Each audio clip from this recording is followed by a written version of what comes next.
আলহামদুলিল্লাহ, মহান আল্লাহর দরবার শুকরিয়া আদায় করি। এই দেখুন আমাদের গ্রামের দৃশ্য। আসলে কিন্তু গ্রামের দৃশ্য শহরে যারা থাকেন এই রকম ক্ষেতগুলা দেখতে পান না, কিন্তু তাই ভাবলাম এই গ্রামের দৃশ্যগুলা একটু তুলে ধরি, তাই এই ভিডিওটি করা। আসলে কিন্তু আমাদের গ্রামের সৌন্দর্যটাই আলাদা।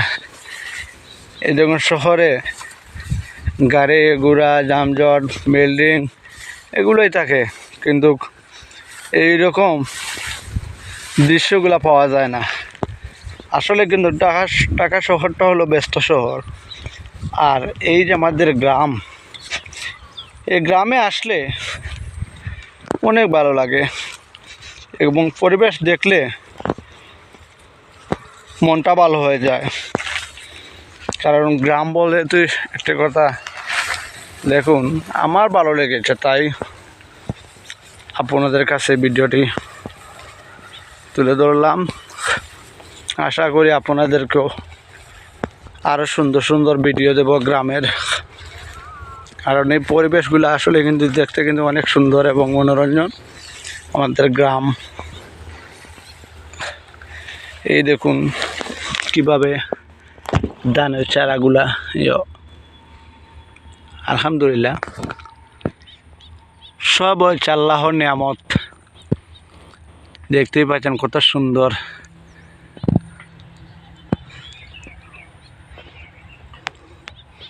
আলহামদুলিল্লাহ।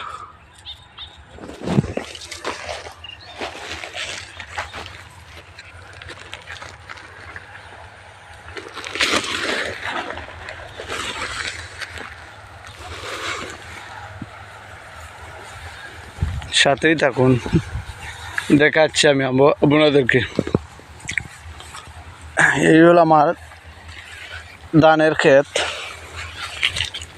আলহামদুলিল্লাহ গত বছরের চাইতে এবার ফসলটা আরও ভালো হবে আশায় আছি। মহান আল্লাহ যদি রিজেক্টটা দিয়ে দেন, আল্লাহ চাইলে সবাইকে খুশি করতে পারেন, আবার সবাইকে দুঃখী করতে পারেন।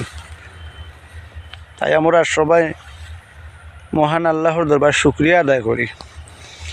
অল্পতে খুশি হলে আরও ভালো।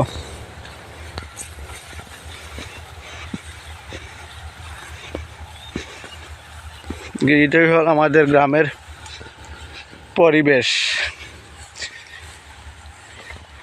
ছোট্ট চারা থেকে অনেক বড় হয় এবং এই ফসলগুলা সব হয়েছে আল্লাহর নিয়ামত।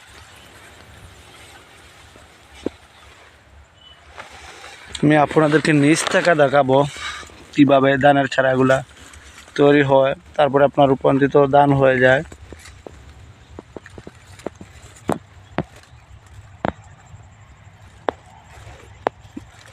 দেখুন কত সুন্দরই না, সব আল্লাহ তাআলার কুদরত। একটি দানে কতটি দান হয় একটা গাছের মধ্যে। এই দেখুন এই ছিল একটি দান, কিন্তু এই একটি দানের থেকে কতটা দান হয়েছে দেখতে পাচ্ছেন। সব হচ্ছে আল্লাহর নিয়ামত, আল্লাহর কুদরত। আল্লাহর হুকুম ছাড়া একটি গাছের পাতা যেমন নড়ে না, তেমনি আল্লাহর হুকুম ছাড়া কোনো কিছু হবে না, আল্লাহর নিয়ামত।